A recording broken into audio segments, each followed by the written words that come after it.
Brandon, tell us about the day you were born. The day I was born. No, Yeah. that's embarrassing. No, please. Come on. For the listeners.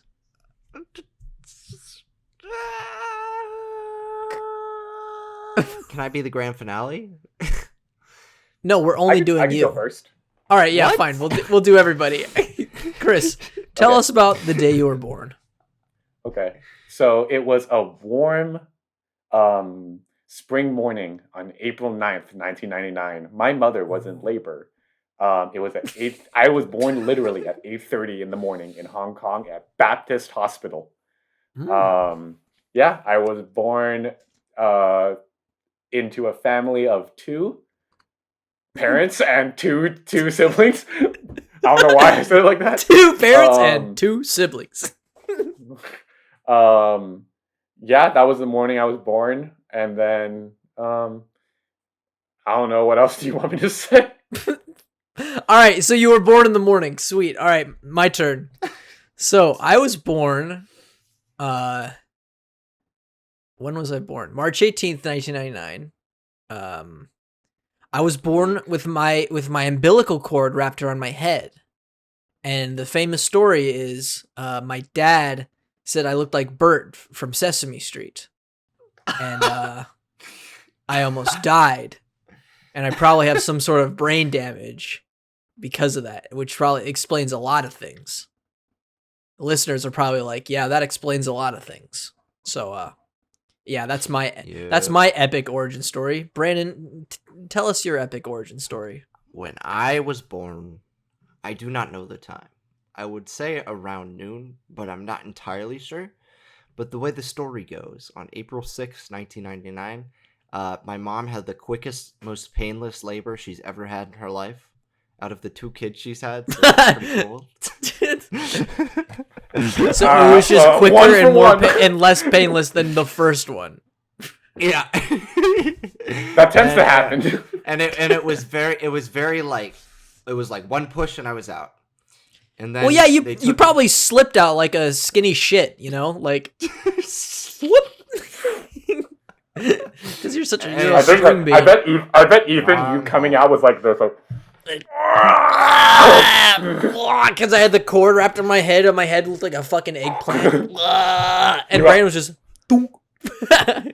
Brandon is like, you know when you go to the drive-thru at the bank and they send you those things in the capsules that goes Yeah. thunk, it just shot out like that. No, But there was a little baby Brandon. Yeah, it's like that. It's like when you get an express delivery or something. I don't know. Prime now. But Amazon. but then Baby now. I want They the baby in took my me- hand Amazon, stop. now. Sorry. Amazon, stop. Stop. Okay. Amazon. I have a Amazon just feeling sends you a Chris's baby. Alexa will appear quite a bit in the show. The baby just comes by mail. That's kind of crazy. It's like that classic like orphanage like thing with like the basket in the middle of the night. Yeah. Yeah. But that's not even the most embarrassing part of the story. When they took me to the observation room to kind of like check my vitals and everything or whatever, maybe it was like the side table off to where my mom was, and they cut my umbilical cord. They set me down, and I guess when I was like born, I really had to pee. So I started peeing, but because I was on my back, it went up in the air.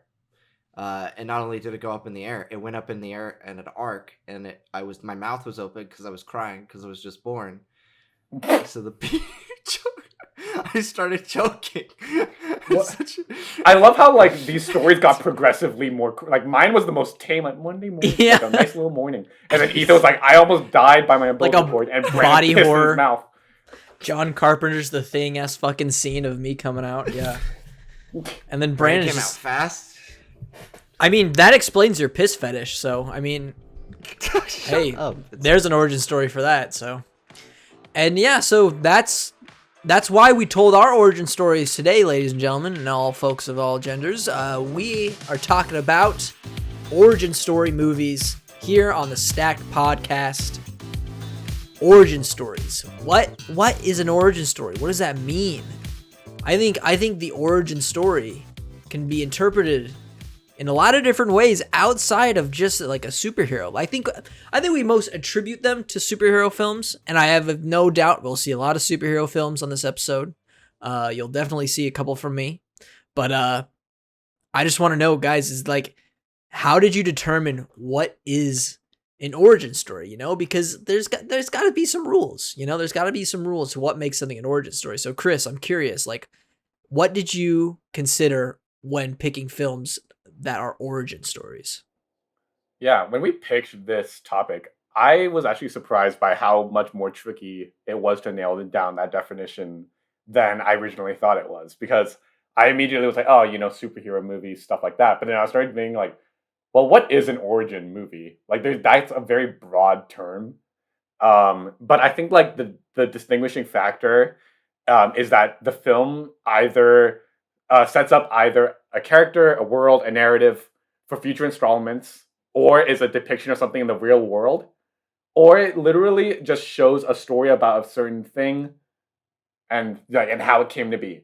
And like, I don't know, there's a large variety of ways to interpret that. So it's kind of hard for me to like kind of set parameters around this. But you know, I mean, I think a lot of people immediately assume, like you said, Ethan, like superhero movies come to mind because I think there was a weird period of time, especially when the superhero genre was really starting to kick off in the early 2000s. Like origin stories were kind of like the formula for blockbuster films, especially for superhero films, for no less. Some of which to great results, and others to absolutely awful results. So it's a subgenre that is actually a lot larger than I thought it would be because of how vague those parameters are. But I think there are definitely a lot of standouts that you could argue. So I am actually really curious to see how we all kind of rolled with this, because I think we could have all like interpreted this very differently. So we'll see. How about you, Brandon? How'd you go about it? I interpreted it as like the beginnings of something. So if you can't have a sequel to a film on here, like you could make the argument for like a Black Widow or something like that, even though it's like kind of a prequel and it's only her first film, but it like deals more with her progressing character arc rather than her origin, because we see more of that in like something like Avengers Age of Ultron. But for me, it's like the origin of a location, the origin of a character. And I know Ethan has different thoughts of this, so I'll let him tackle that in a second. But like for me, it's like the origin isn't always exclusive to somebody that is famous or something that is already pre-known beforehand. I don't know, because like for it to be labeled as an origin story, it's not really like the origin of something we don't know, because that's just a story about a character growing. Seeing how a character began means that we already know where the character is, you know? Like, whether it's in a franchise or outside the frame of the film in, like, the cultural zeitgeist. So I'm interested to change in some way. I think there has to be some major change to a character. An origin story means they have to become something that we already know. Right? No, they just have to become something. Because that's their origin. Where we say, here's this thing, and here's where it began. Here's how it came to be. That's an origin. So Chris, what do you about that? I think both of you are interpreting this in your own unique ways. Like, I'm a pacifist in this one. So all right, well, I'm Brandon, absolutely in the dead center of you guys right now. We'll see what you got for your picks, but also I just want to remind you we are doing this because today we're now going to be starting to theme our episodes more around movies that are coming out in theaters, because now theaters are open. So we are theming this episode today around Snake Eyes that's in theaters. Go G.I. Joe Origins, Snake Eyes. Go buy your tickets to Snake Eyes. This episode is brought to you by Snake Eyes. It's not. I love how like whatever studio is running, like which studio owns G.I. Joe? I think it's Paramount. Yeah, I think it's Paramount. Well, They don't have much. I love that like Paramount has like recognized that like among the like I feel like GI Joe as a character, kind of like in our discussion about Bond, is kind of like fizzled out in terms of Yeah. popularity. But I think they've recognized that the one character that anyone might give a shit about is Snake Eyes. And the funny thing is, he's the only one on the team who's not American. Yeah. Interesting. I Even feel though like GI Joes are American heroes. Is G.I. Joe a character? Is there like a guy Yes. named Joe? It's just Joe? There's a Joe. There's yeah, a Joe. his name is just Joe. My name is Joe?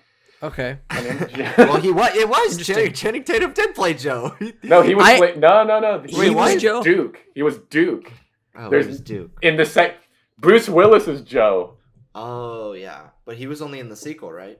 Yeah, and only for the last Retaliation. half of the movie. Yeah. So there's no Joe in the first movie? No, there's no. It's just like the team is named after Bruce Willis, who was retired at that point. Mhm. Oh. It's a whole thing. It's a whole thing I- with the GI Joe like Fun- fan I base. completely Fun missed fact. G.I. Joe. What? Fun fact: GI Joe Retaliation was my first IMAX 3D movie. First IMAX movie, and for my first IMAX 3D movie. Wow. Wow. Yeah, I actually rewatched that recently. It held up a bit better than I remembered it. The main thing I will say about that film is whatever they did with Snake Eyes and Jinx and Storm Shadow is good. The rest of the movie is kind of forgettable. Yes, the villain I- is boring. I know absolutely nothing about G.I. Joe. All I know is that Snake Eyes looks cool, and that's why I'm looking forward to the movie. and Henry Golding is cool. So It's all Paramount has other than Transformers and Sonic. They got Sonic. Well, that's debatable. What? It's getting a sequel. What the fuck is wrong with you? All right, let's get into this fucking show. Once a week, we set a topic or theme and go our separate ways to construct our own 3-film stack. Then after a week, we come back here on the podcast and share our own stacks one film at a time. Then at the end of the show, we will mix and match our 9 films to make the ultimate decision on what quintessential 3-film stack we are checking out of this hypothetical video store. I am up first with, I would say, probably one of the most famous origin stories of all time. And that is, of course, the origin story of the Caped Crusader, Batman. I'm picking Christopher Nolan's Batman Begins from 2005, baby. Wow. Nope. I could have sworn you were going to double stack with me, Chris. I'm surprised. No, I did come close. I did almost consider it because, in case anyone lives under a rock, Dark Knight's my favorite movie. But no, I like Batman. if you don't know, I like Batman. Anyway, Ethan, tell us about Batman Begins. Yeah, I love this movie. I would say my one complaint that I have with this movie is what they do with Ra's al Ghul and making him a white guy, you know? And Yeah. Also, why did they pronounce his name Raz? I thought that's how you pronounced it. It's Raish. no, it's Ra's. Oh, okay. I don't know why they did it as Roz. It's Roz from Monsters Inc. Raz from Monsters, Raz. Inc. And then, like, the comics and Joker, shows. always watching. I'm watching you, bros, in the shadows. Yeah, this movie kicks ass. It really kicked down the door of the cinematic potential for Batman, I believe, after a real rough patch of those 2 Schumacher movies.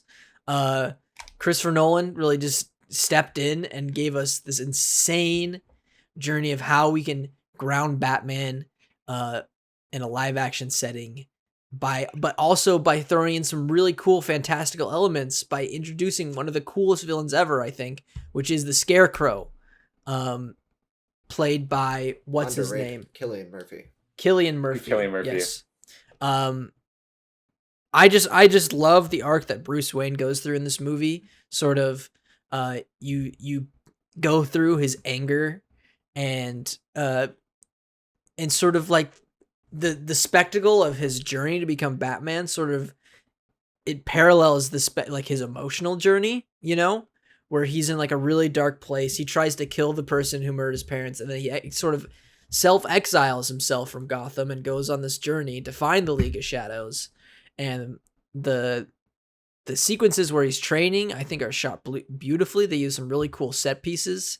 And then he comes back and we get to go get into the gadgets of Batman, you know, and you get Lucius Fox and stuff like that. You get to see sort of Batman evolve into the character that we know, that we all know and love today.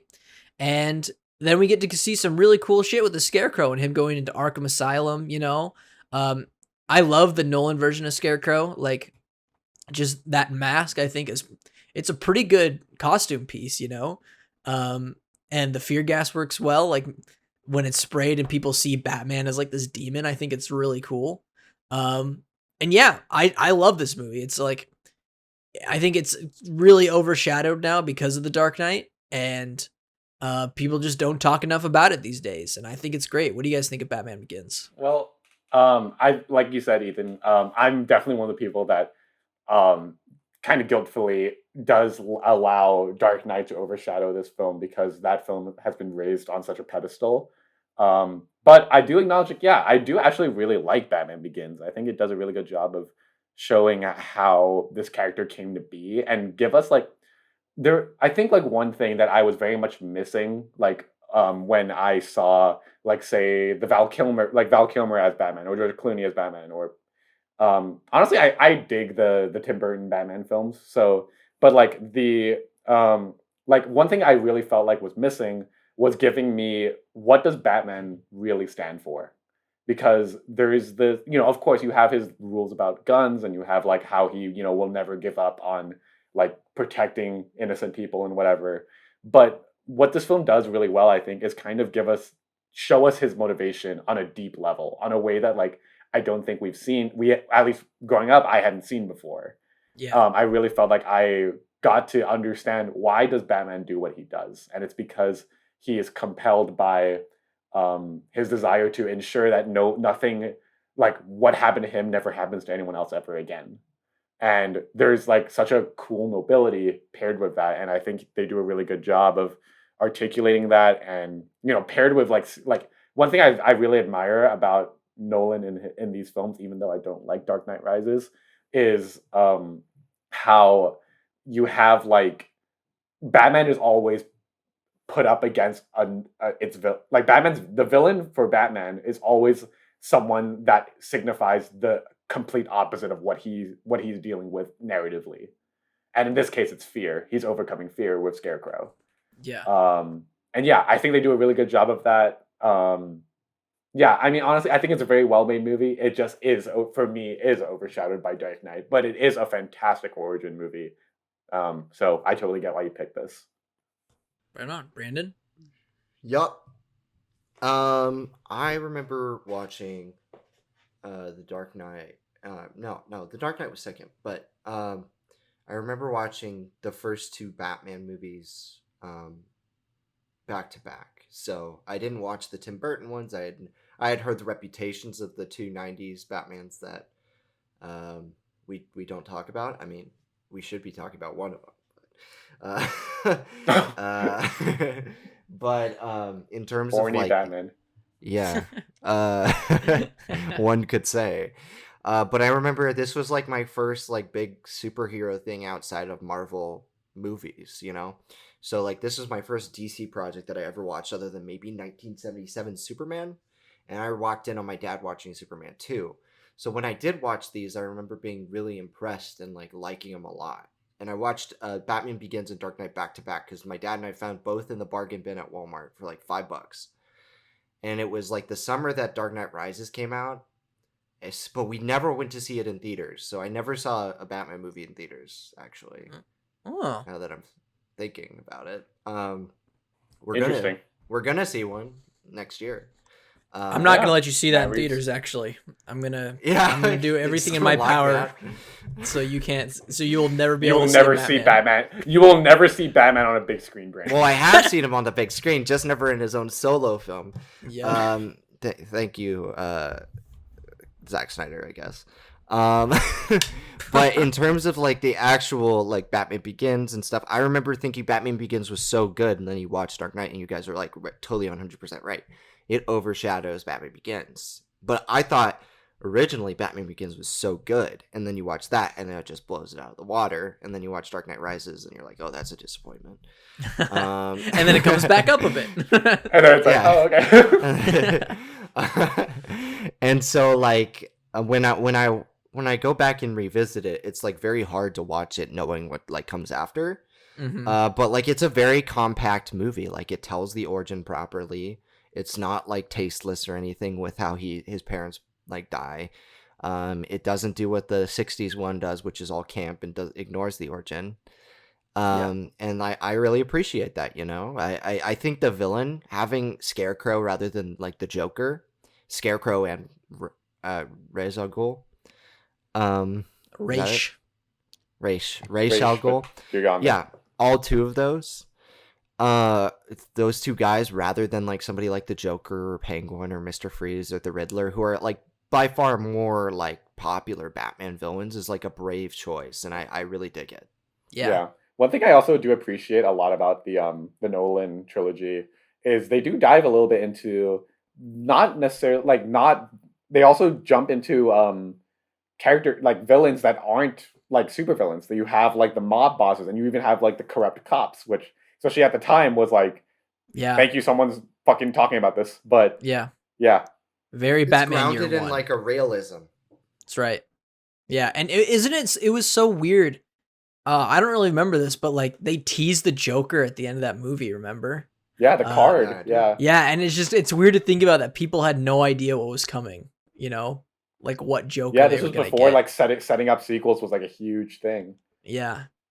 I don't know. It's crazy. Yeah. All right, so that's my first pick. Brandon, you want to go to your first origin movie? Yeah, I'm gonna go with my controversial one first. Okay. So we go. this is not a origin of a person or a thing. It's an origin of a world, Okay. created by this film, and I'm picking Cloverfield. Oh, you know what? I dig that pick. Yeah, I can get so on board with that. Here's my reasoning. Ethan's face. He's in disgust mode. Let me try to justify my choice, What? child. So basically, when I was going through like films, like maybe that I could pick for an origin, because I didn't want to go all superhero. It's very hard to like not go all genre here, because there Yeah. isn't really like, unless you're picking like a biopic, like there isn't really much that you can do. Right. But I picked Cloverfield because it's not necessarily the origin of the style of filmmaking if you're thinking about it, because you look at Blair Witch and that's like very much found footage and like what was like popularized, but everybody thought that was real. Nobody thought Cloverfield was real. That was like, but it was like the origin of like marketing websites and the origin of like these ideas regarding found footage in the modern age, how like somebody could have a camcorder, and like, you know, that's how it popularized like something like Paranormal Activity and like all those films, like those of that genre. Yes, Blair Witch came before, but I would argue that Cloverfield had a bigger place in popularizing it, because if you look at like the teaser trailer, like where the Statue of Liberty's head gets thrown at like a crowd of people, like it like shocked everyone, and everybody who went to see movies in like, I would say like summer of 2008 or something like that, were like shocked by it, right?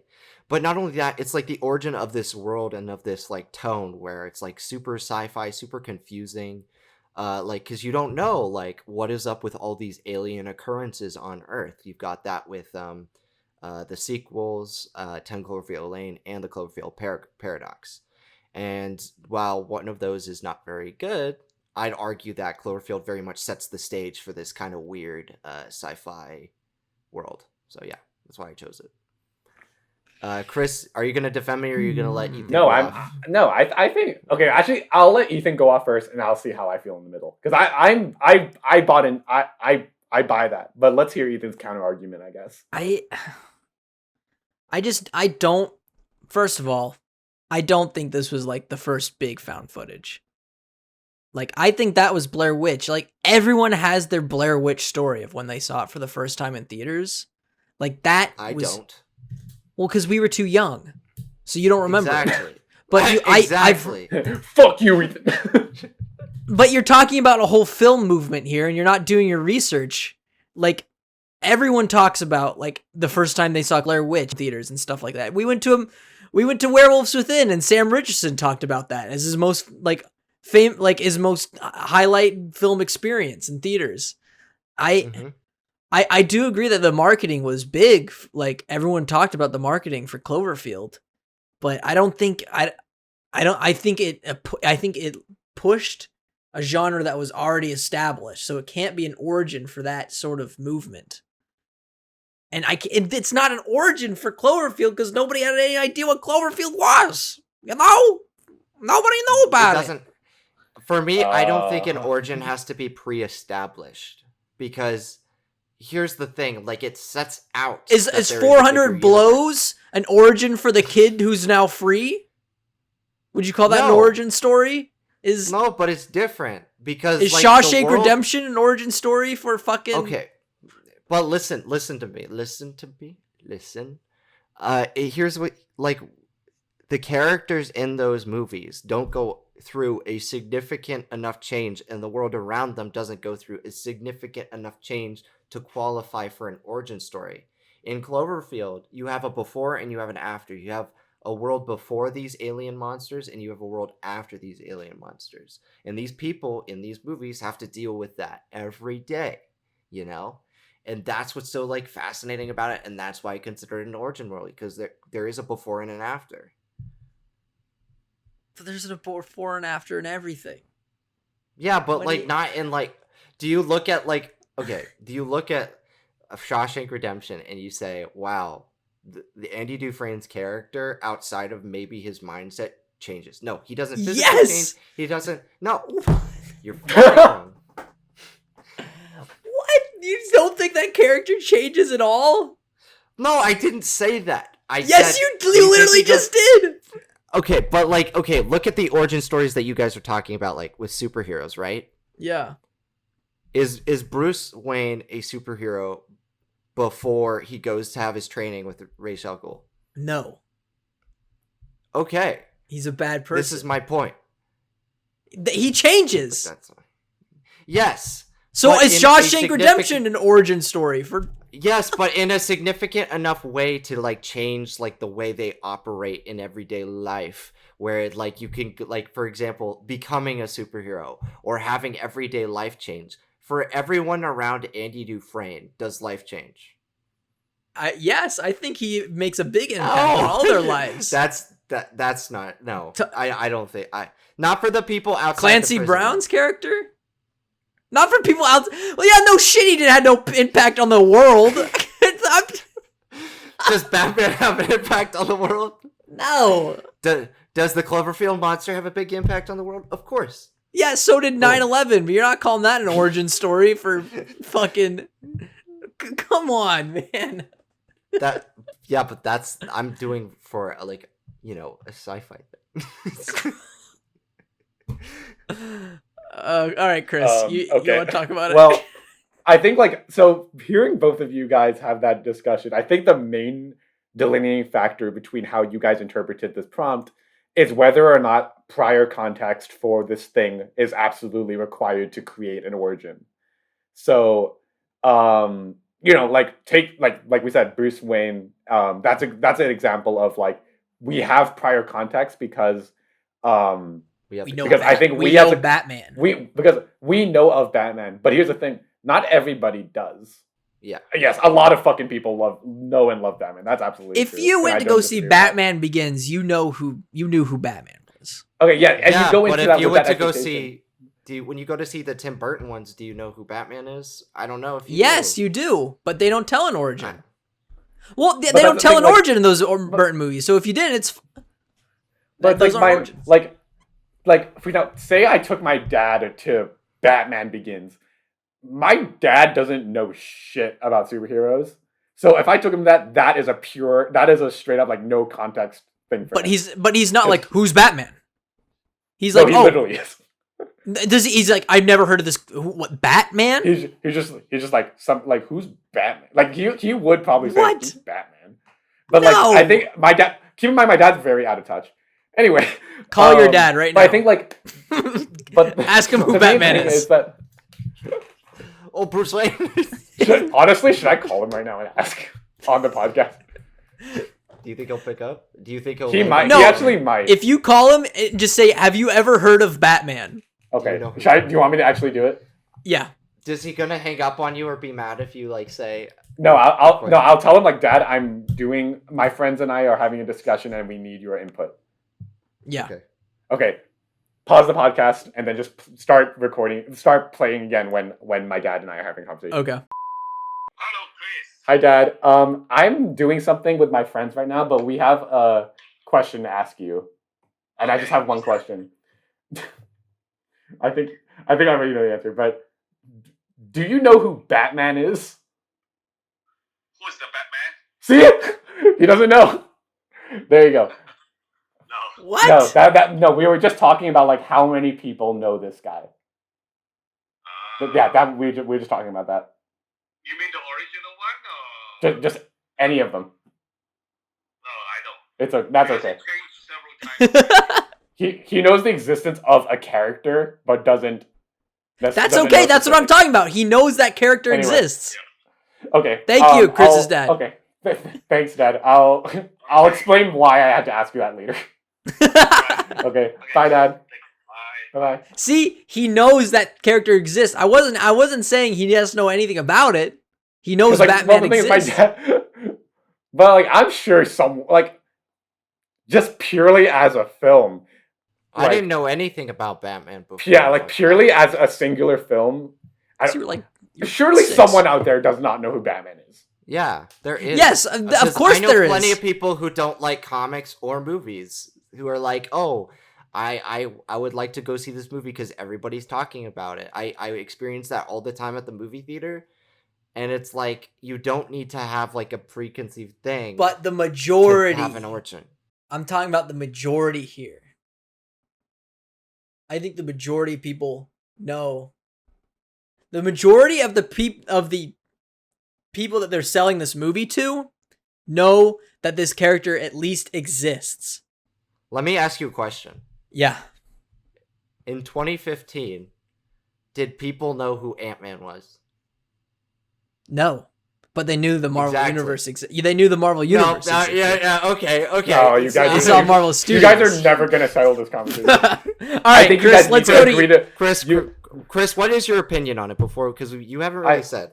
I honestly think this topic is so vague in its thing that the fact that you guys having that disagreement about whether or not an origin story is required for prior context in order to create that thing is, I don't know. There's a lot of subjectivity there, and I think you can.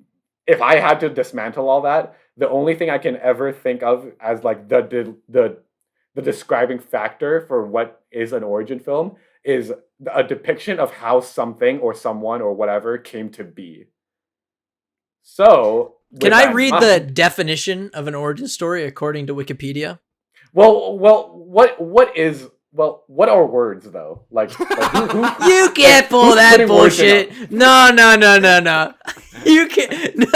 No. We're not in film studies. All anymore. right, we're gonna move on to you, Chris. What's your origin story, if it's Okay, even an well- origin story? Yeah. Well, okay.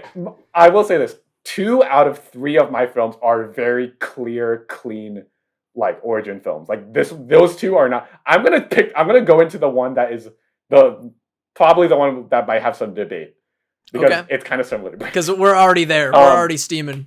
Yeah, we're already there, so may as well have that conversation now. Yes. Okay, so this was actually a film that I was really mad at myself for I'm a not picking for our trendsetter. 1960s episode because it's actually one of my favorite movies from that decade that I've seen twice in my life. Once with you guys in our film history class, but also I saw it recently over the summer because my mom and dad had a DVD of it in our attic, and I had no idea. It is a 1967 film directed by Arthur Penn. It's Bonnie and Clyde. Barney. All right, Barney. Bonnie and Clyde. No, this is an origin story. This is absolutely an origin story. Yes, I agree. Okay. Let me go into this one. So, even though, first of all, let me just say, even though Faye Dunaway and Warren Beatty were part of that whole La La Land Moonlight mess at the Oscars, their chemistry is absolutely amazing. Even in that moment, I thought it was hilarious. Even though, like, that was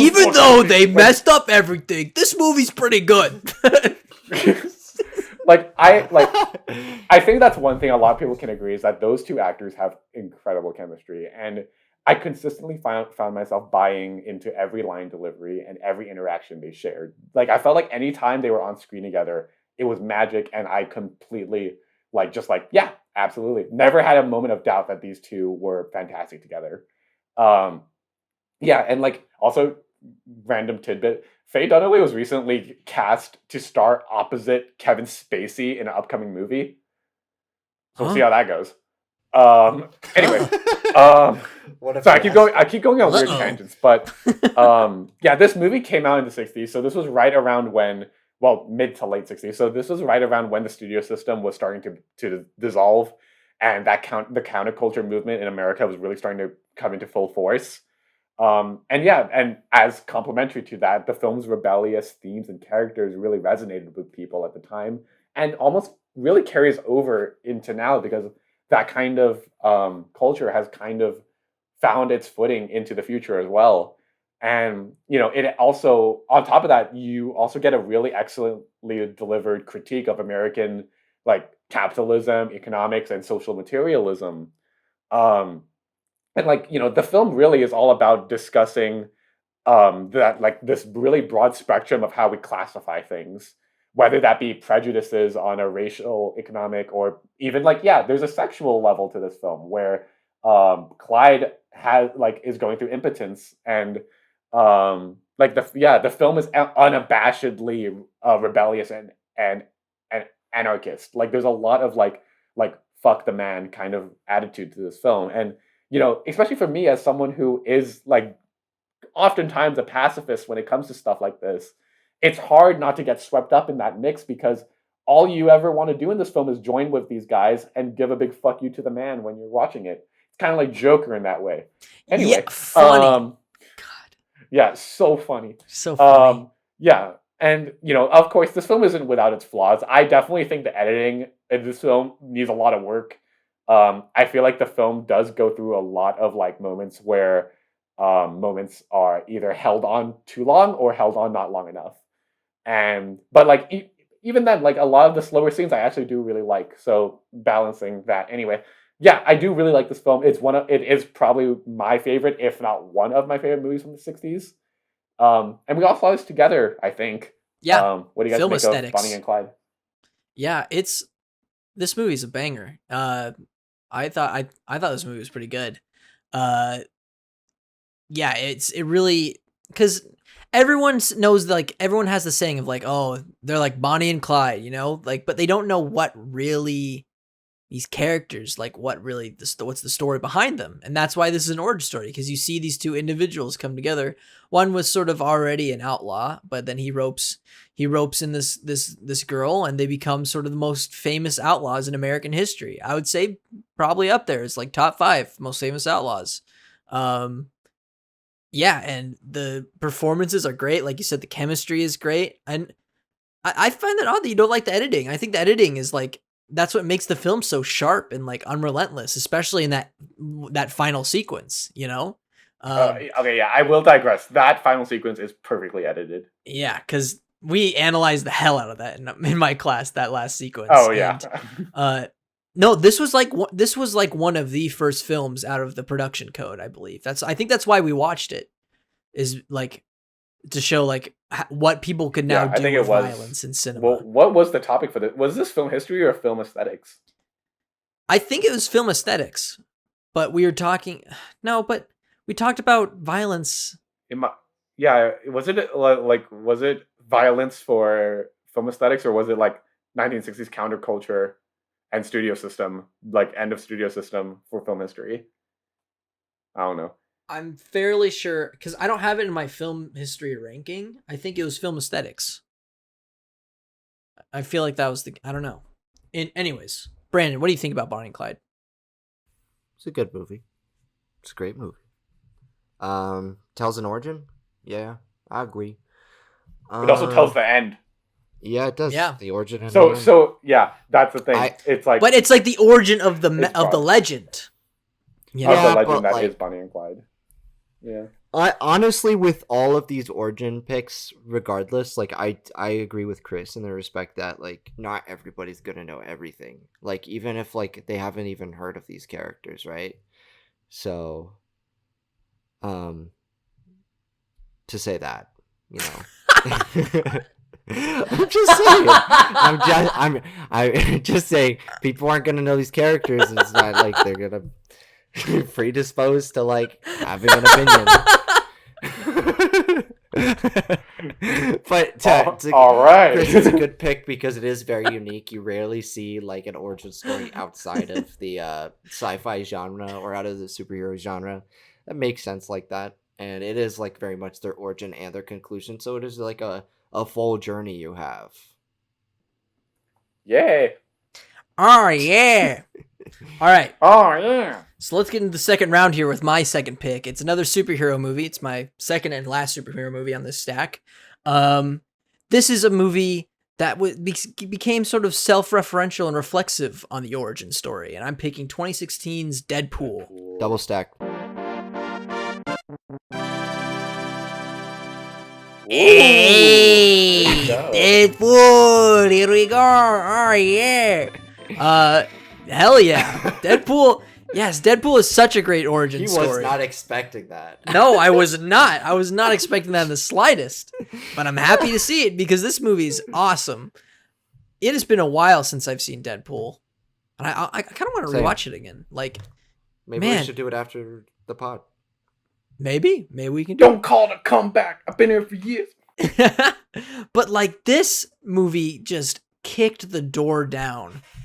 Like of what the superhero genre could be. Why are you showing me your asses? Get that shit out of here. I want to see that.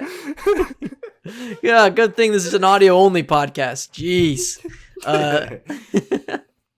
But I mean, this is also just like there's an origin story behind this movie, you know, where for years this movie was trying to get made.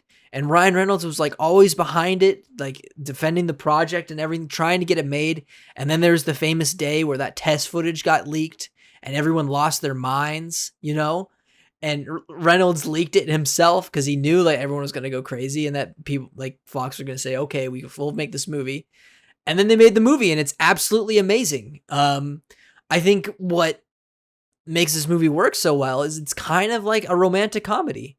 And it's kind of also sort of like a romantic drama as well, which is not something I thought of when I was going into a Deadpool movie. You know, I wasn't expecting such an intense love story between Deadpool and I forgot her name, Miranda Baccarin's character. I don't remember what the character she plays. I know she plays Shadowcat. That's like Vanessa. her alias, Vanessa. I know her like her comics alias is Shadowcat or something like that. She's blue in the comics. I don't know. Anyways, yeah, I thought it was sweet, and they deal with the cancer stuff really well, and like having Ajax be the villain, showing him go through like that his gross transformation, you know, and how he sort of like accepts like who he is and becomes like a mercenary to go get revenge. You know, it's sort of like also a revenge story. It's great. I love this movie, and it's funny as fuck. Ryan Reynolds is a comedic genius. Yeah, Brandon, we double stacked. What do you think about Deadpool? Well, I remember Deadpool is like top 5 superhero for me. Always has been since I like randomly picked up his like 99-cent mega comic one day. My dad and we went to this comic book shop by a movie place that I always used to go to as a kid. It was like a movie store where like people brought their used movies. It wasn't like a Blockbuster. It was just like a kind of community thing. And I remember picking up a Deadpool comic and being like, who is this character? I love the design. And then like falling in love with how self-referential and adult it was. And it was way too adult for how old I was. I think I was like 9 or 10. Because like Deadpool is like meant for people who are like at least like 15, 16, I think. You know, and once you get into like the later stuff and even the like, I mean, like his movies and stuff, it's like that is like adults. But I remember being like so enthusiastic, and like his origin in the comics, at least for me, I didn't know it going in. Like I had read a bunch of Deadpool, I knew like his tone, but I had never like known the origin of his character outside of he had cancer. So it was great to finally like have that and mix tones and break the fourth wall and have moments where you're like, yes, this they know what they're doing here. They're commenting on the origin story and kind of and I love meta narratives, you know, like Deadpool, it plays very much like Scream in that sense, and it plays upon a genre and a type of film and like really breathes fresh life into it. Whereas like origin movies are typically like, if when you look back, are some of like the worst of like a set franchise, you know, like when you look at the Dark Knight trilogy, you don't look at Batman Begins and go, that's the best Batman movie. You go, oh, like, I love the Dark Knight. When you look at the Captain America trilogy, you don't say, oh, I love Captain America the First Avenger, unless you're me. You go, oh wow, I love Civil War, The Winter Soldier. Yeah. It's like that, you know, like rarely do people like the origin story the most, but I feel like with Deadpool, they really nailed it. Like you would want to go back and rewatch that. Yeah, I definitely think like Deadpool was such a special film when it came out because I think this was right around the time that Marvel and well, not really DC, but like Marvel and like superhero films were starting to like understand that like we don't necessarily need to set up every freaking superhero that we do. Like we can kind of just throw them in and make it work from there. And we don't need to know every single, you know, origin. Like, for example, Spider-Man Homecoming is kind of an origin film for him, but like we don't get the Ben Parker shit and all that because we've seen it a billion times. And when Falcon, Deadpool, you know, yeah, exactly. And then you just keep going from there. But like with Deadpool, yes, it is an origin film, but it reinvents it enough to give it a really unique identity. And yeah, it's such an enjoyable movie. The jokes are hitting like left and right every single time. Yeah, Ryan Reynolds is a freaking like comedy genius, and I think they do a fantastic job with really like giving us both a absolutely hysterical film, but also a surprisingly heart wrenching one too. Like you kind of feel for him at this point. He's at the lowest of lows, and throughout the entire film, you're not only are you kind of like laughing and getting along and like just really enjoying yourself, but you're also kind of like very emotionally invested in this guy because you've seen the shit he goes through and you kind of realize like he's not a perfect human being, but he's still like a guy and like still a guy who's trying his best to like be happy, which is like a universal feeling. And I think they did a really great job with this movie. I think Deadpool 2 is also a fantastic film to pair with this one. Yeah, I think it's great. But yeah, I think this was a perfect introduction. Like, as someone who like I don't think I ever read a Deadpool comic book before I watched this movie, and then from there I got into like seeing him, and I loved reading him and Spider-Man together because I think they're a funny ass pairing. Yes. Yeah, they're so great. That's good. Yeah, but yeah, this was my big first introduction into Deadpool, and I think they nailed it with it. We're gonna need that in the MCU. Yeah, the Spidey Deadpool crossover. Come on, we gotta have it. My first introduction to Deadpool was being able to play as him in Marvel Ultimate Alliance 2. Yeah, and I was like, this character kicks ass. And then I saw him in X-Men Origins Wolverine, and I was like, what the fuck? What happened? Yeah, I remember. I do remember watching that and just being like, what the that is a great example of a bad origin movie. Oh, man, Yeah. Actually, that was my third pick. No, just kidding. All right, Chris, let's go into your second origin movie. Cool. Well, I'm glad we talked about Deadpool and we brought up Spider-Man because my next movie is Spider-Man Into the Spider-Verse. Oh, I thought about it. I thought about that one. The best Spider-Man origin movie. I really, really love this movie. Yeah, we all saw this movie together on kind of like a random night when it just came out, and we were collectively just stunned. Yeah, we saw it at Dolby. Amazing experience.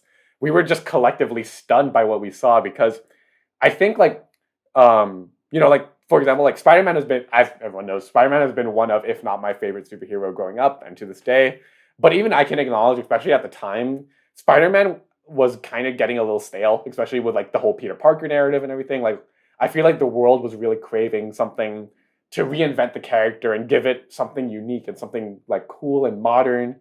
And we got exactly that with this movie. It's an origin story for Miles Morales and also the larger Spider-Verse as a whole. Sony, they made the biggest comeback in the industry after Emoji Movie with this one.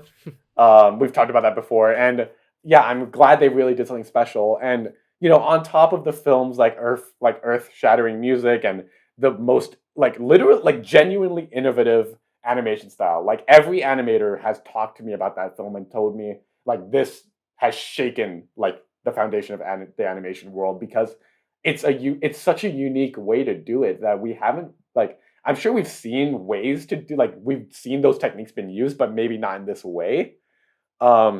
Yeah, but it's all of that like amazing craft and everything is really anchored by this amazing story about family and identity. And I really feel like family. I don't need Spider-Man. I don't need you. I got family. Hey, Kingpin, you forgot about one thing: family. Actually, he didn't. That's why That's why Kingpin's doing his plans in the movie. Yeah, it's all about family. What if Kingpin is just like Dominic Really Toretto in a couple It's of years? it's a variant of Dominic Toretto. Actually, is Kingpin. I really do think that Miles is our modern Spider-Man. I really think kids are gonna. I hope kids are gonna grow up loving Peter Parker and in addition to that, loving Miles Morales because I think those two pair beautifully together and both signify something great that that people just love. Yeah, there's a billion things I could talk about with this movie, but one thing I do want to say is the casting in this film is fantastic. John Mulaney as Spider-Pig and Nicolas Cage as Spider-Man Noir is fucking hilarious. Brilliant. I don't think I can ever like see those characters and not hear their voices, those guys' voices anymore. Especially John Mulaney as Spider-Pig, because I never really got to figure out like what I think that guy sounds like. Yeah. But 100% it's John Mulaney. They nailed it. Yeah. The part where he meets Miles and he's like they're asking him about his powers and he's like, can you float in the air when you smell a delicious pie? I think that's so funny. It's so good. Yeah. What do you guys think of Spider-Verse? This movie kicks ass. I mean, the way it was able to introduce the world to Miles Morales, I think we wouldn't have. I don't think we would have had Anthony Mackie as Captain America if it weren't for this. I don't think we would have had. We're gonna have like a new of any character. I don't think we would have had like Kate Bishop as Hawkeye coming up. I don't think we would have had. Let's see what else. Ironheart. I don't think any of these characters. It may have been a bit longer, but if it weren't for this movie, it showed the world that there can be multiple like versions of a character that it's like anyone could wear the mask. That's that's like the message of the movie. And that is such an amazing message. Miles Morales is my like favorite Spider-Man. I think he's such a more interesting and complex character than Peter Parker, even though I'm not saying that Peter Parker isn't an interesting, complex character because he certainly is with his vast history. I just think, like you said, Chris, Miles Morales is the Spider-Man for today, Yeah. And just this movie is absolutely amazing. Like the animation we talked all about in Mitchell's versus Machines, like this Spider-Verse is like, this is the animation style that's going to like define, I think, the 2020s. I think we're just going to see Sony continue to play with sort of this new style. And I think, I love it so much. It implements like the digital era, with like pop comic art, and it's so cool. And I remember just being absolutely blown away when we saw in Dolby for that first night. Yeah, I don't know. This movie's been discussed to hell online, and rightfully so. So there's not much else for me to say. So Brandon, what do you have to say for Spider-Verse? And rightfully so. And rightfully so. Okay.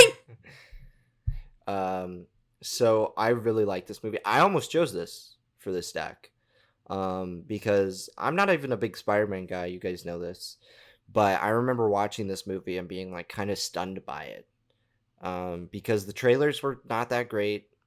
Sony was just coming off the Emoji Movie. Yes, they had made the Peanuts movie in 2015, which had a very similar animation style. I thought that was Blue Sky. Oh, really? Yeah, Blue Sky Studios did Peanuts movie. Blue Sky did that? Never mind. Well, I failed. I'm just kidding. They yeah had modeled the animation after that movie because that was the only other movie that had come out in like the past 5 to 10 years that had used like a mixture of 2D and 3D animation like that. But this time they took it a step further and used like comic book gradients and different frame rates for different characters and like designs for different characters and parts of the world. And it felt like an amalgamation of so many different concepts that it really worked. And it tells the origin story not only of Miles Morales, origin story, like Caligula. No, no. Imagine. Into the Spider-Verse, you know what I'm saying? Like, we got Spider-Man. The most Freudian slip of my lifetime comes from that podcast. Witness the epic origin story of the Spider-Verse. Whoa! Bring your kids. And Sony really turned it around. That's how their kids were born and made, but like it not only tells the origin story of Miles Morales, but of like every Spider figure in the movie. Like, even though it's like played for laughs, like you do see the story of Peter B. Parker and of Gwen Stacy's Spider-Man in that alternate universe and stuff like that. So the fact that you're able to see that and kind of connect with all these characters and it doesn't feel like an overload or that you're not caring about any of them it's kind of interesting. And I agree, Miles Morales is so much more compelling than Peter Parker as a character, because no, I feel like with Peter Parker's character, it comes from a lot of different places, but mostly it's like a very similar origin story to Batman, where his parental figure kind of just is killed on the street, and like he has to like deal with that given the power that he has, right? Great power comes great responsibility. But with Miles Morales, you've got the race question, you've got his like relationship with his dad, but you've also got his own age problems and stuff like that. He is very much a teenager, like Peter Parker. So like all of these things are adding on top of it to make it like even more of a complex origin story for him to deal with. And I love it. It's great. Plus, that relationship with Prowler, amazing. Ooh, so good. Yeah. Spider-Verse. Hell yeah. Spider-Verse, baby. All right, let's go into the final round here. All right, are you ready for my final epic origin story? It is Schindler's List. Are you gonna pick the one you told me about? What? Yeah. Well, no. No. I'm not picking that one. I am picking the origin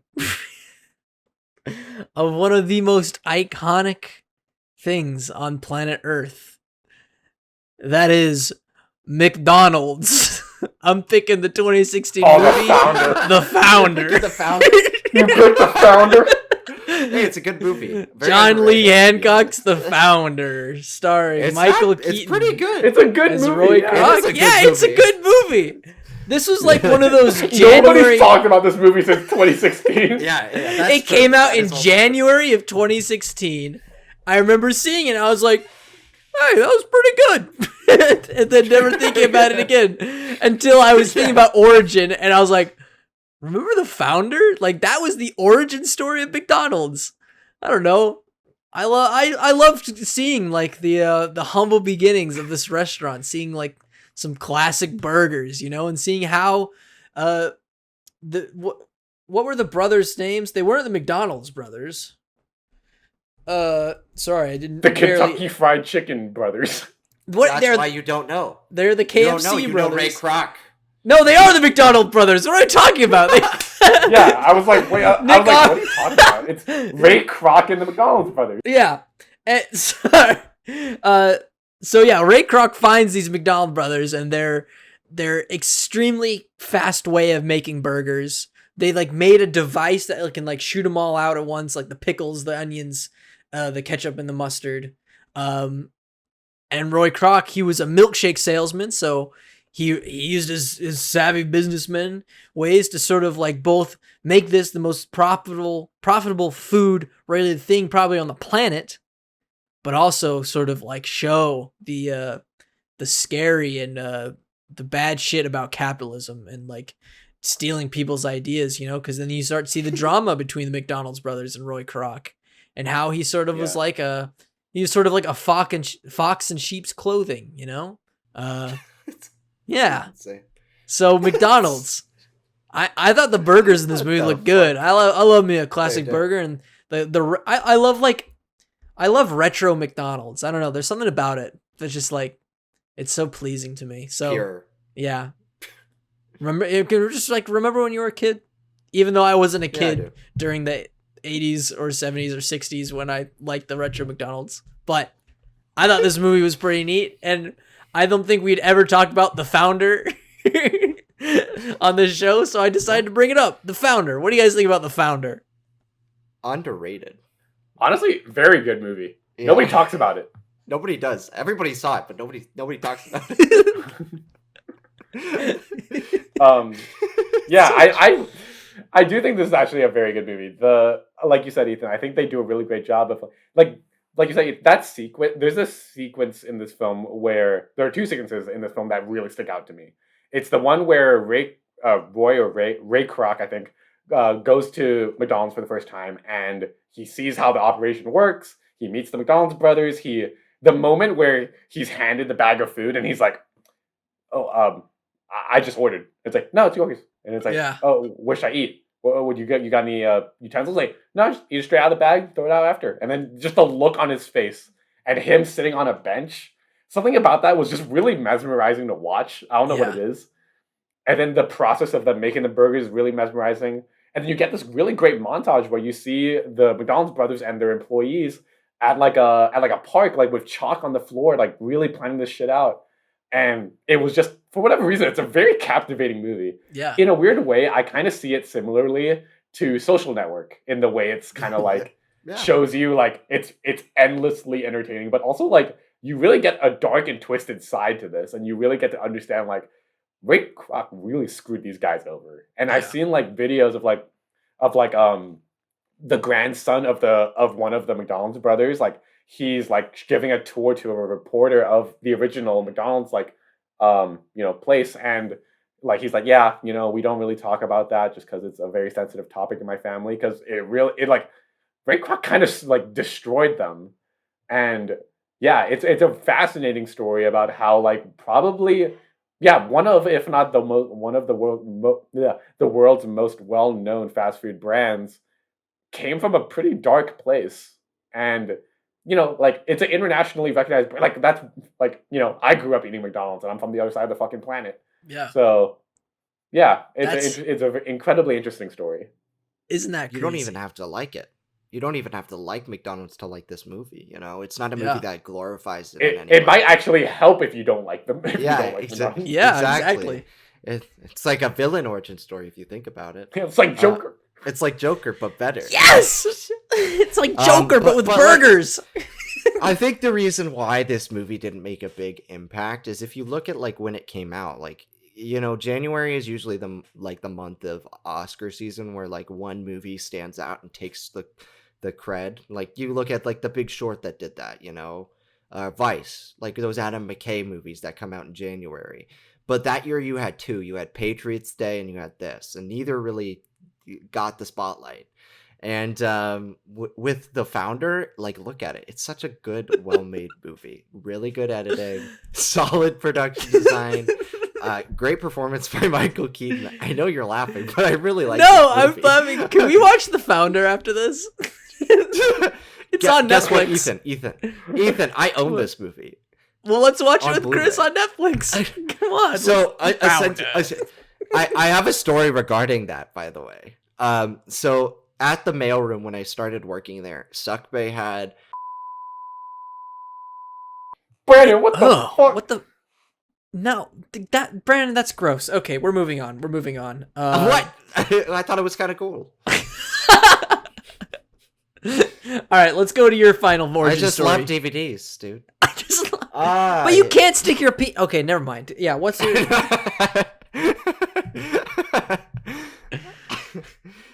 So my last origin story, I was gonna do a joke because Ethan told me before the podcast that Santa Claus is coming to town was open for this list, and I said maybe I should pick it. No, I'm gonna pick my favorite origin story. It's not gonna get picked. Nobody else is gonna pick this movie. But J. Edgar, Captain America: The First Avenger. I kind of dragged it. It is your most traditional origin story you can think of when it comes to a superhero.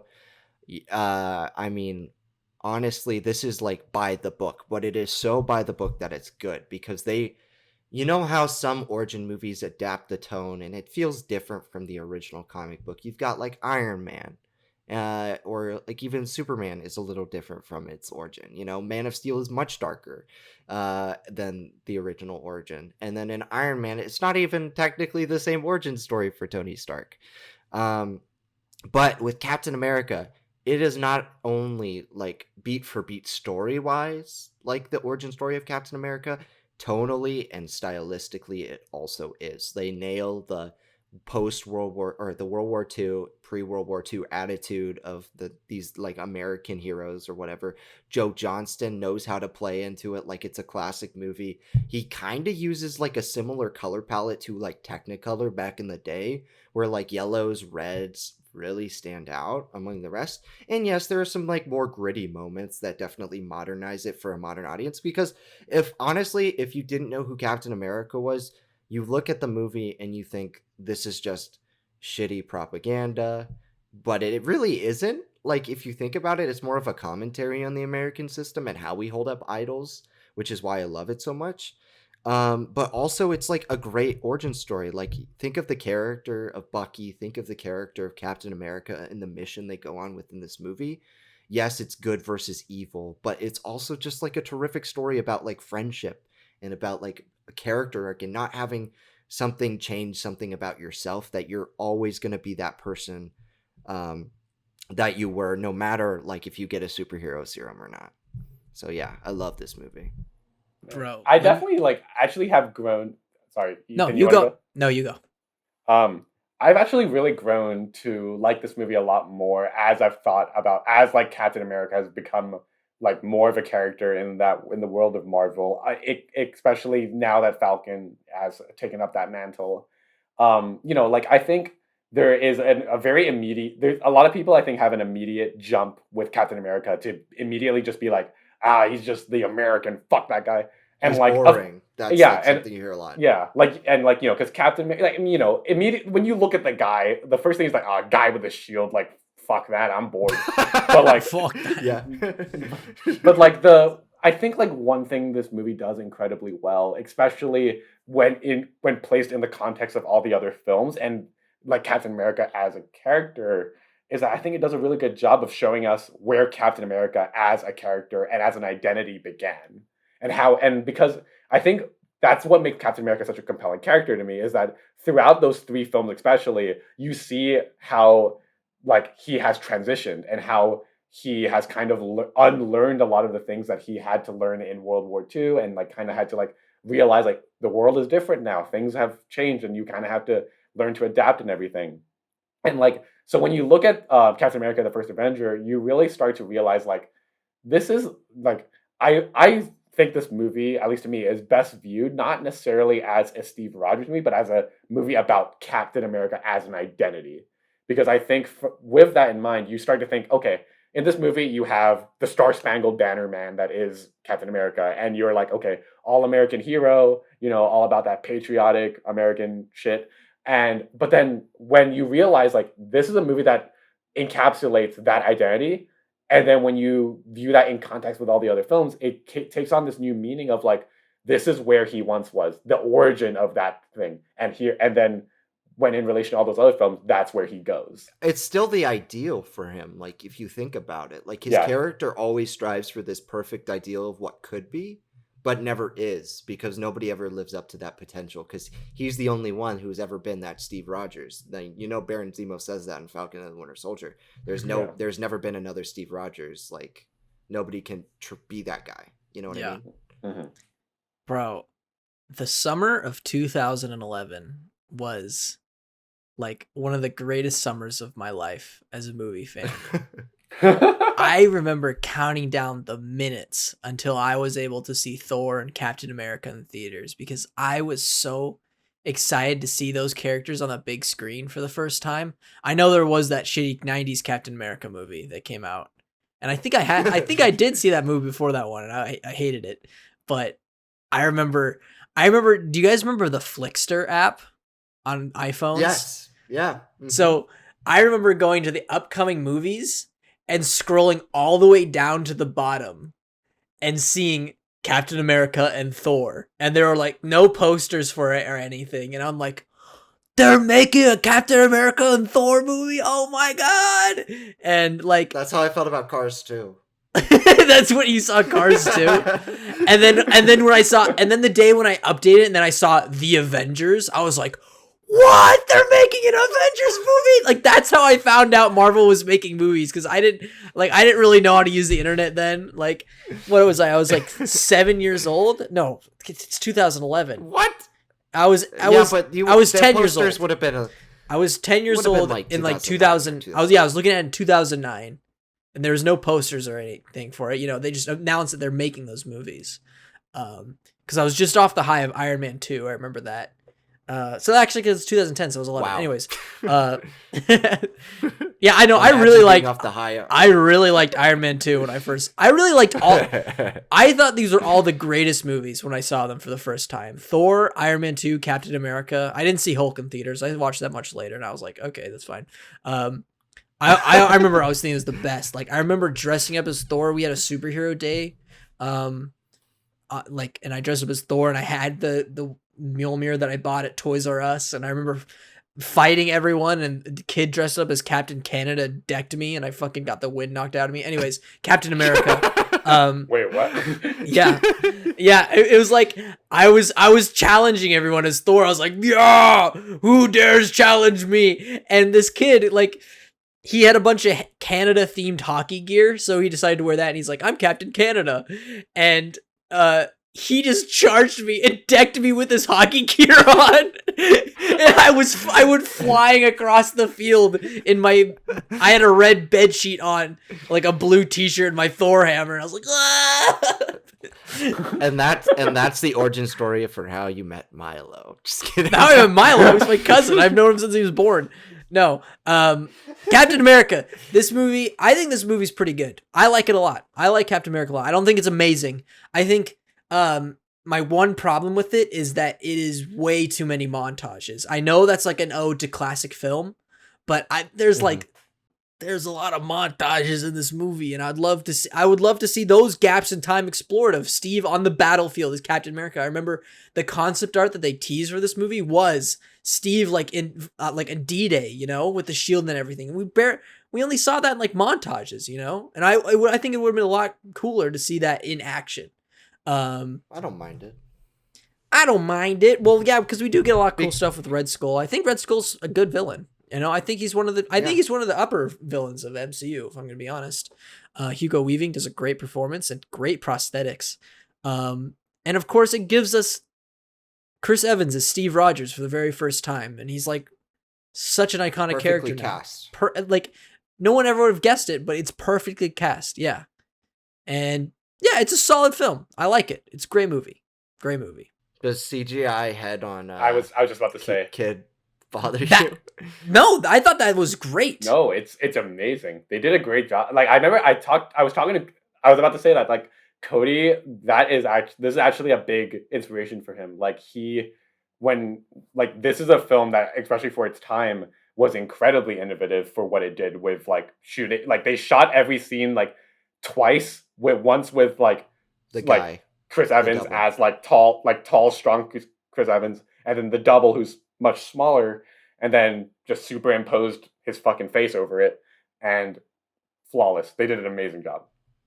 It's funny how Chris Evans like went from doing like bad boy roles before Captain America to doing only like the good boy Scouts. roles. You know what I mean? Like before he did like Not Another Teen Movie, The Perfect Score, The Fantastic Four as Johnny Torch, and then Scott Pilgrim, and then you've got after he's got Captain America, and then he's got Gifted, and like it's like I mean I guess you got Knives Out, but like come on. Yeah. It was just Captain America. Well, and Snowpiercer. Yeah. Nuanced character, but good boy. All right. But yeah, it's a terrific movie. I hope you guys like it. Yes, that's a good pick. I think it is one of the upper origin movies of superhero movies, because there's a lot of stinkers. So I think this one's top of the crop. What a crop! What a crop! All right, Chris, let's finish this up with your last origin movie. Cool. This is actually a movie that really, really made me fall in love with superhero movies growing up. Like this was the one that really made me like, okay, I like superhero movies now. So I actually almost chose another movie. I almost chose the movie Kick-Ass. Um, but the film that I did end up choosing was directed by the same guy the year after that. Ooh. Yeah, this movie just spoke to me growing up. I wasn't always a big Avengers guy growing up. I was much more into Fantastic Four, Spider-Man, as I mentioned before, and of course X-Men. So my pick is X-Men First Class. Baby. I really, really do like this movie. It's one of actually it might be my favorite. No, it's my second favorite X-Men movie, right behind Logan. Wow. Yeah, so this was a prequel to the original trilogy, directed by Bryan Singer and Brett Ratner, which is a funny ass canceled pairing. Yeah, and it had a whole friend of new the show, cast. Brett Ratner. Friends of the show, Brett Ratner, Bryan Singer. He's not a friend of the show. Not a friend of the show. Just Brett. And Brandon's Brett. friend, You're we right, should Brett. say. He's Brandon's friend. What? Yeah. I don't know the man. I don't know. It seems I like only it's a saw whole- him on Epstein Island once. only once. Once. Yeah, it's a whole new cast that tells the story of how the X-Men came to be in the backdrop of the Cuban Missile Crisis.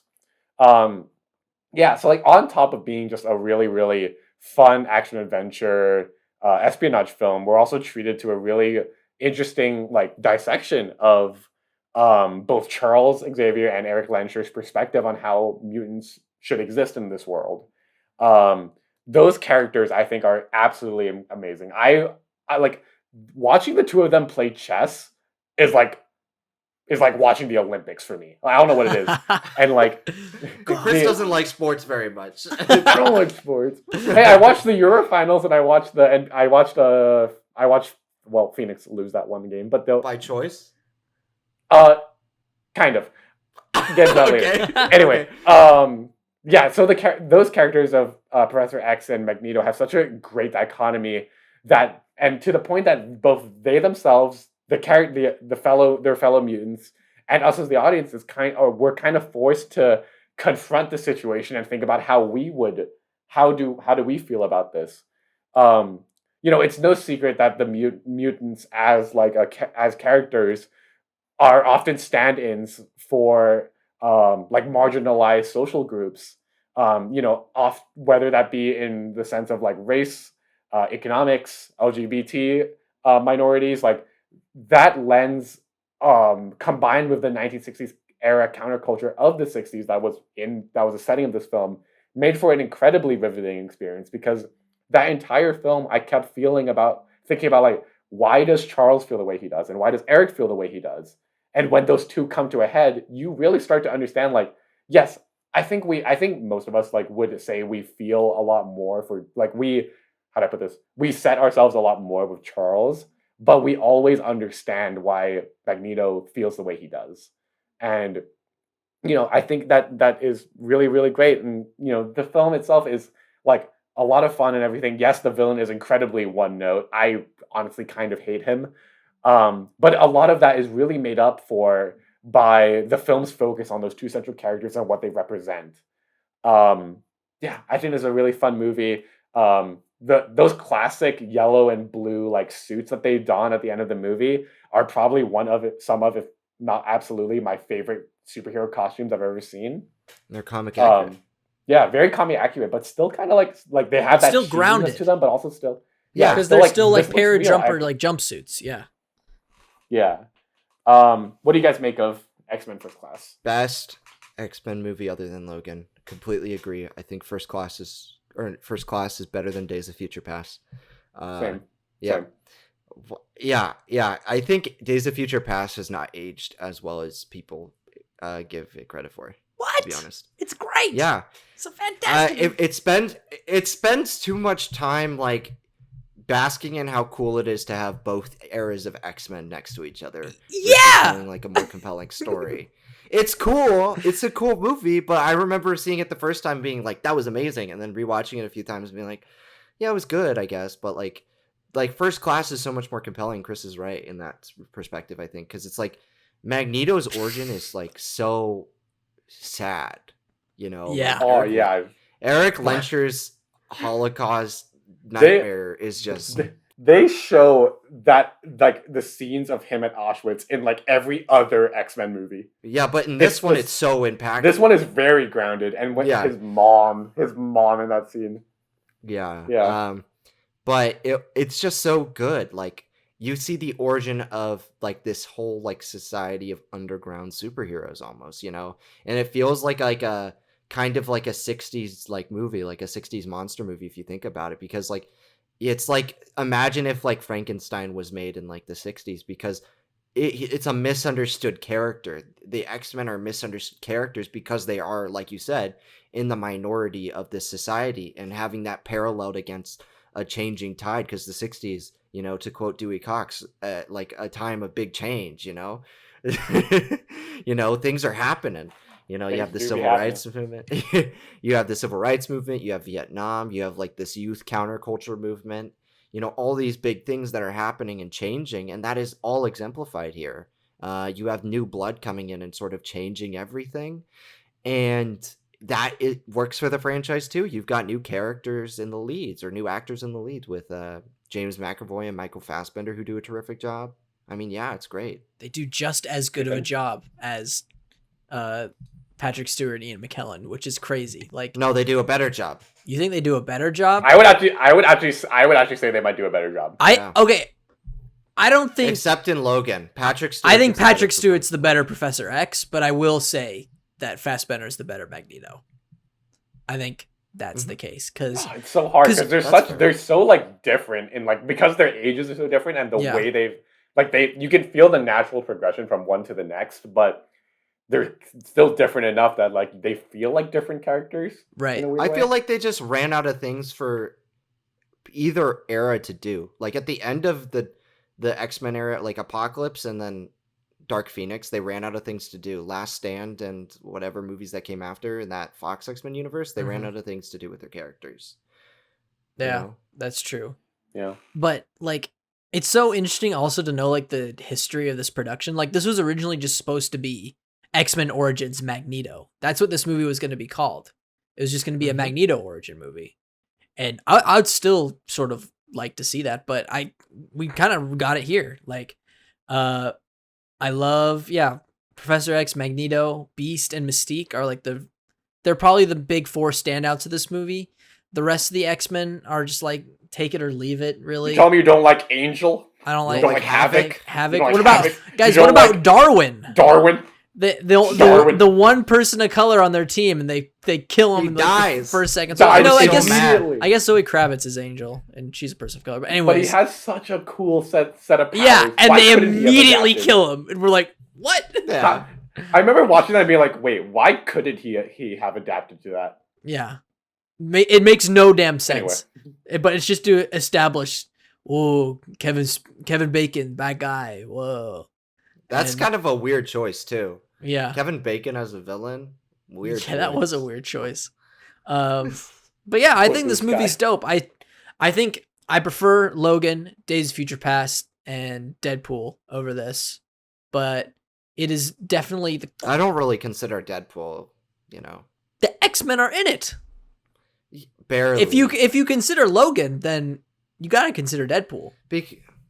I don't associate Deadpool with the X-Men as much, to believe it or not. Colossus is literally in it. He's like a secondary character. Okay, yeah, he's in It's it, but, like mutants. he's not. But he's like barely like okay. But He goes. look They at go the to the X-Men In, mansion. in the second one, the Dark Phoenix cast is right there. The whole cast is in it. Yeah, but they're not there. They're literally in the They're back. literally there. but they're not there. You know, they're not contributing. They made a joke. They did a good joke. It was a good joke. But yeah, this movie's great. I don't think I saw this one in theaters. I think I saw it at home, and I was like, "Whoa, this is pretty cool." But yeah, I just want to quickly say, yeah, before we go on, I do want to say the scene where Magneto lifts the submarine out of the water is yeah. one of, if not my favorite Magneto moments I've ever seen. And Magneto also has Yeah, a love really it. cool theme in this movie, like the bana. Oh yeah. Bana, bana, bana. Like that theme fucking rocks. I think it's one of my favorite superhero themes. All right. So there are all of our films, everyone. Of course, before we make our final stack, let's run down our picks. Starting with me, I went with Batman Begins, Deadpool, and The Founder. Let me do the pose that Michael Keaton is doing. The Founder. Brandon? I did Cloverfield, Deadpool, and Captain America: The First Avenger. Chris? I did Bonnie and Clyde, Spider-Man Into the Spider-Verse, and X-Men First Class. Look at that. We each did 2 superhero movies, then 1 outside of the box pick, really.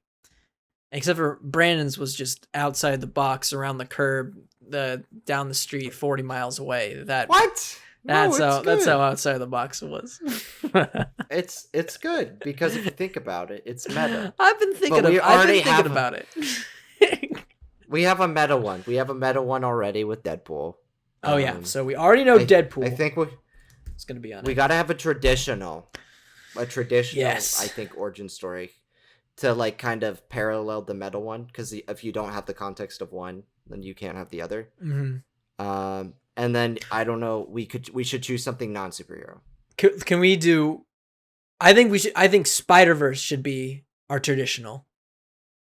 Because I think that's setting up a new great hero in Miles Morales. And then can we do The Founder? Yes, I love that. Please, Chris, what do you think? Oh, okay. I agree with that. Only one thing. Yeah. I don't necessarily want this, but just food for thought. I'm wondering if we would ever we could ever use Spider-Verse in a better stack, like if we did animation films, because I'm wondering like X-Men movies. I also feel like X-Men First Class is a very traditional origin film. Yeah, but it isn't the first, so it's hard. It's hard, yeah. It's a prequel, but it's a prequel origin movie, which is an origin movie, so it's fine. You could consider the Star Wars prequels as origins for Darth Vader. It's kind of weird it's kind of weird to me that it's been 5 years since Deadpool came out, and when Deadpool came out, it had been only 5 years since First Class came out. Really? Yeah, First Class is crazy. 10 years old this year. It is. Holy crap! Yeah, because it also came out the summer of 2011. So. Okay. I would be. Hey, let's celebrate its 10th anniversary by putting it on the list. I'd enjoy that. What do you think, Brandon? I like it. But then it would be 2 X-Men movies. It'd be 2 Fox X-Men movies. They're just really good at origin stories, you guys. But no, they're not, because they made X-Men Origins Wolverine. They made the worst origin story in Marvel history. Yeah, and then 2 pretty good ones. Yeah. And then The Founder. Oh, Or we could do... I would be okay with putting Captain America: The First Avenger, and then we could do Bonnie and Clyde. Because that's a pretty cool real-world origin behind a big American legend. 2 American legends, I don't know. Ray Kroc's an American legend. I really do want The Founder on this, because I don't think we'll ever use it. I actually kind of want the Founder on this. I do too. It's so all right, good. let's do X-Men First Class and The Founder. It's too fun. All right, I'm down. Which one should we start with then? I think you should start with X-Men First Class. Yeah. And then you sandwich The Founder. No, you end with The Founder. You gotta end with the... Don't end with The Founder. It's the most like... Oh, okay. The Founder.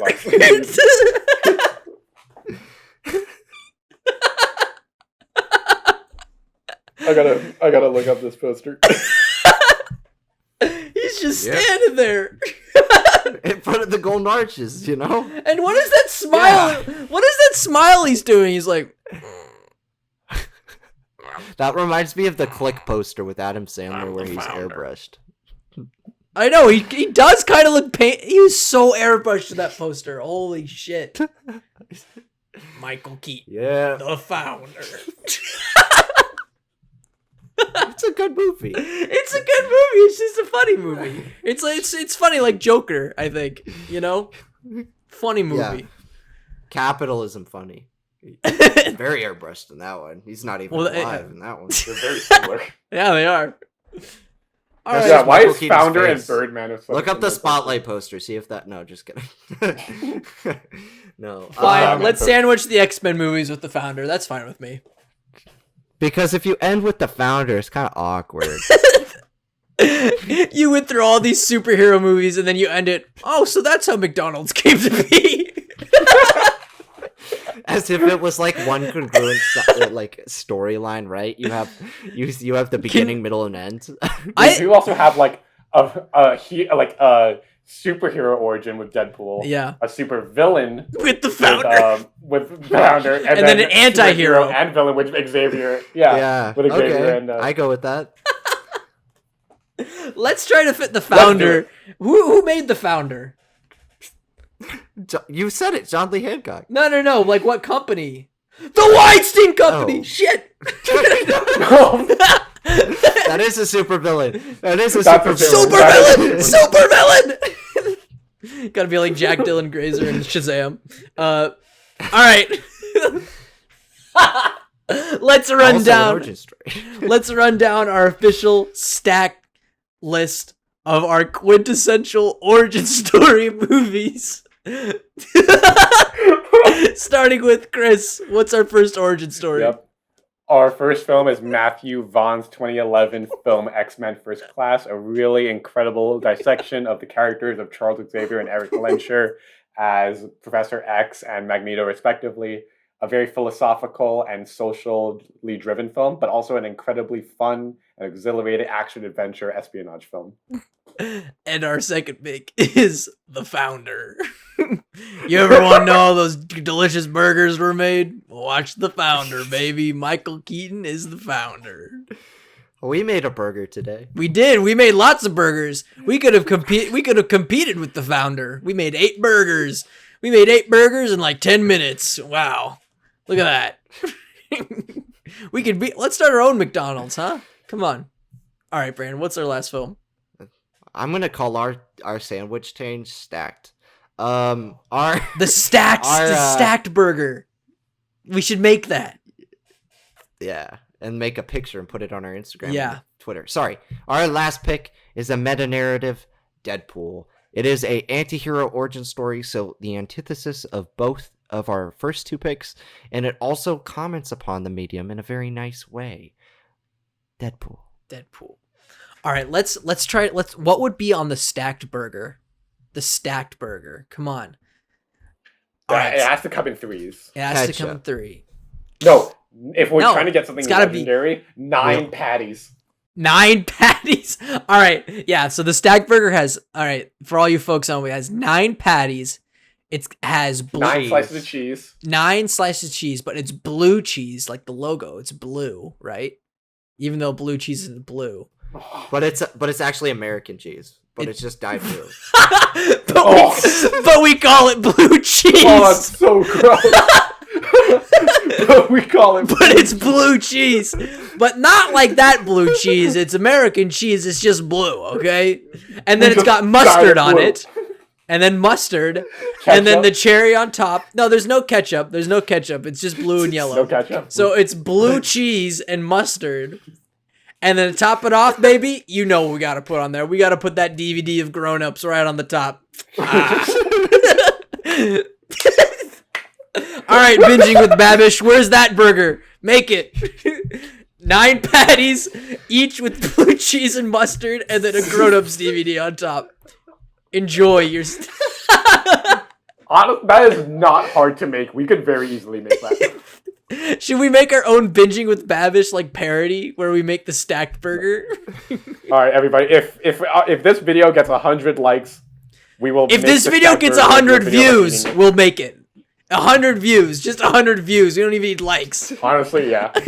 100 views, we'll make a burger. We'll make the stacked burger Make for the you guys to stacked do a burger. video. How are we gonna make the blue cheese? How does one Get do some that? Parmesan cheese, blue dye, How? and freeze it. You freeze it? Yep. Easter egg. I know what you're thinking.